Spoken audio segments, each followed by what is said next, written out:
Dear friends, welcome in this video lecture. Today, in this session, we will read a poem, The Tiger and the Deer, written by Sri Aurobindo.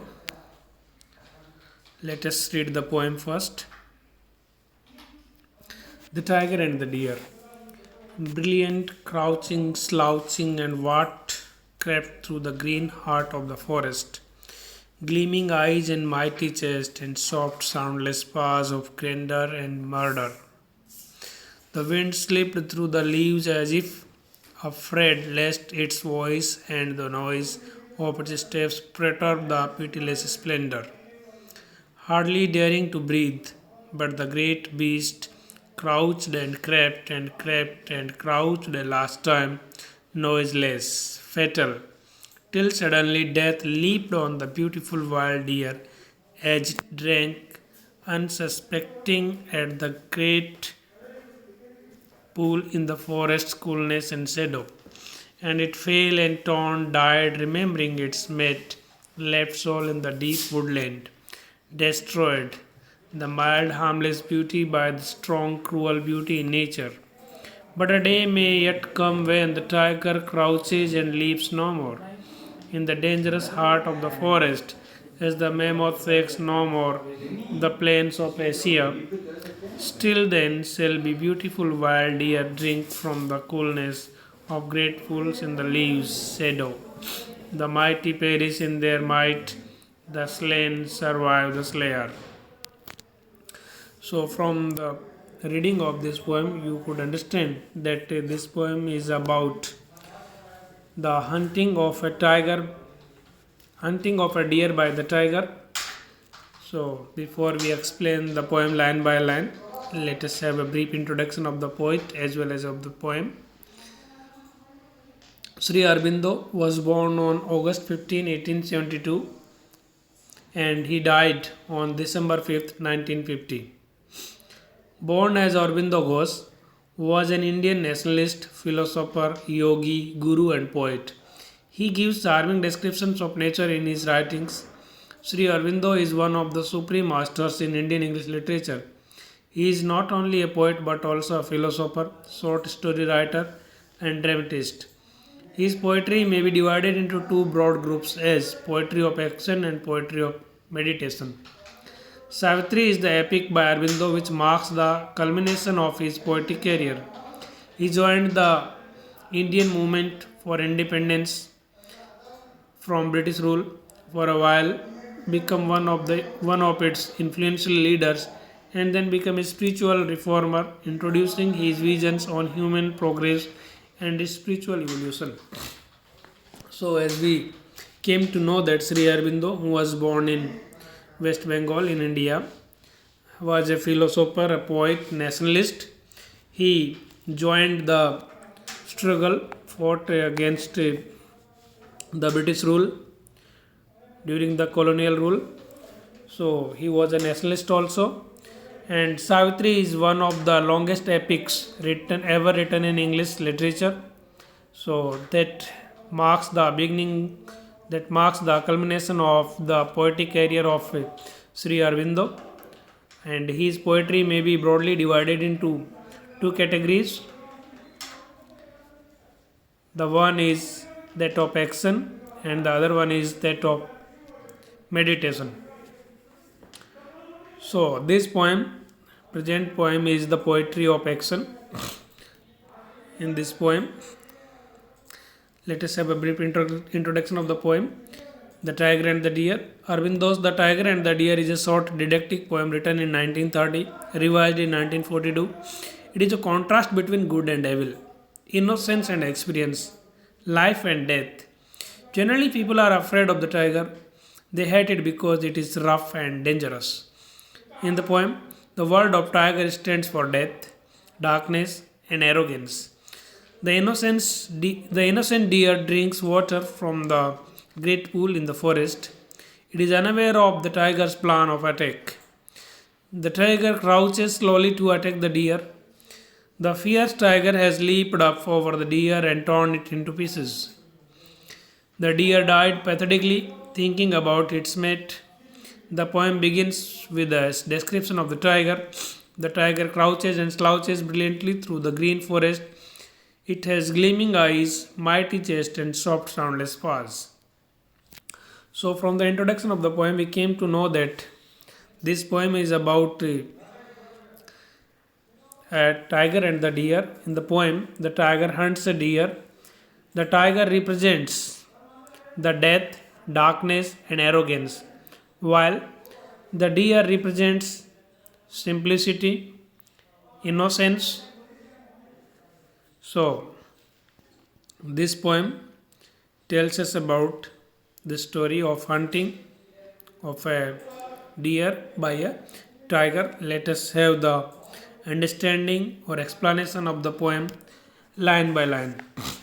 Brilliant crouching, slouching, what crept through the green heart of the forest. Here, the word crouch means to stand close to the ground with legs bent. Means while the tiger is on his hunt, he keeps his legs bent and he is very close to the ground. So, he looks brilliant and his legs are bent and he is close to the ground. And slouching is a drooping posture. It means he is hanging down. What crept through the green heart of the forest. So it is the middle of the forest, in the greenery of the forest. He is very slowly moving towards his hunt, towards the deer. Gleaming eyes. The eyes of the tiger are sparkling. Eyes of the tiger are gleaming. And mighty chest. He has a mighty chest. His chest is very much stronger. And soft soundless paws. His paws does not make any sound. So while he is moving, it is impossible to know that somebody is approaching to him or her because of the soundless paws of the tiger. Of grandeur and murder. The tiger is about to murder some animal and he seems to be in a brilliant position. He now in the position of hunt.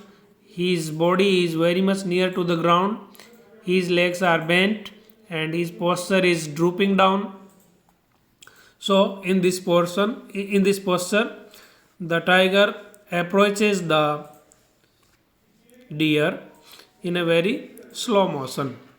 The wind slipped through the leaves as if afraid lest its voice and the noise of its steps perturb the pitiless splendor. So the wind in the forest is also afraid of the tiger. It seems that it is afraid of the tiger. That is why it passes through without making any noise and without making any disturbance to this pitiless splendor. Pitiless splendor is used for the tiger. It does not have pity to any animal. It always kills the smaller animals and still its appearance is magnificent. That is why the word splendor is used for the tiger. Splendor means magnificent appearance.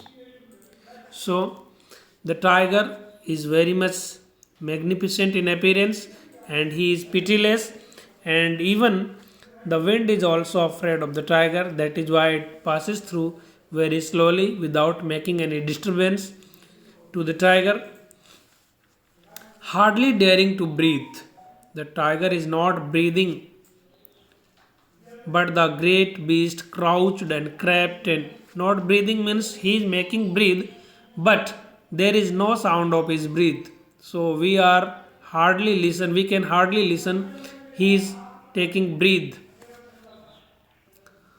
So the tiger in a hunting mode approaches the deer, but the great beast crouched and crept and crept and crouched as last time, noiseless, fatal. Fatal means causing death. So this dangerous animal tiger crept, slowly moved, and crouched means standing close to the ground with legs bent, moves slowly. towards his prey and reaches to it noiselessly and causes his death, till suddenly death leaped on the beautiful wild deer as it drank. The deer was drinking water in the pool in the forest, so he was unaware of his death. The deer was unaware of his death. The deer is beautiful in his lookings, and this wild deer, beautiful wild deer, is drinking water in the forest, and suddenly the tiger attacks on it, unsuspecting at the great pool in the forest coolness and shadow. So there is a coolness and shadow in the forest where there is a pool, and in this pool the deer is drinking soft and cool water, and he was unsuspecting of his death, that somebody is approaching him for the fatal, for the death of the deer. The deer was totally unaware of it, and it fell and torn, died, remembering its mate left soul in the deep woodland, destroyed the mild, harmless beauty by the strong, cruel beauty in nature. So, once the tiger attacked on the deer was torn into pieces, it was died. While he was in the paws of the tiger, deer thought of his partner, the sole partner, who left alone in the forest, and this dangerous tiger has destroyed their company, has destroyed the life of the deer. This beautiful wild creature was killed by this strong, cruel beauty of the nature, the tiger. So, the tiger in this way killed the deer while the deer was drinking water in the pool, and the deer was totally unaware of his death. And slowly, in slow degrees, in slow moments, without making any noise, the tiger approaches the deer and takes his prey into his paws and killed him and tore him into pieces. So this hunt is narrated in the first stanza of the poem, and it's a beautiful description by the poet. Let us read the second stanza. But a day may yet come. So in the second stanza, the poet has thought of a day, means the poet has tried to make a prophecy that there may be a day may yet come when the tiger crouches and sleeps no more. The poet has made a prophecy that a day in future may come when there will be no tigers in the forest. The tiger will no more leap on any innocent animal, just like a deer, and he feels that there will be no tigers, there will be no dangerous animals in the forest, in the dangerous heart of the forest. So, in this dangerous heart of the forest, in the middle of the forest, there will be no more dangerous animals like tiger, and the tiger will become extinct forever, just like mammoth and dinosaur. As the mammoth shakes no more the plains of Asia, as we have discussed in the next line, the poet has mentioned that mammoth is a huge and gigantic elephant which has extinct now, which became extinct now, which is no more in the existence on the earth.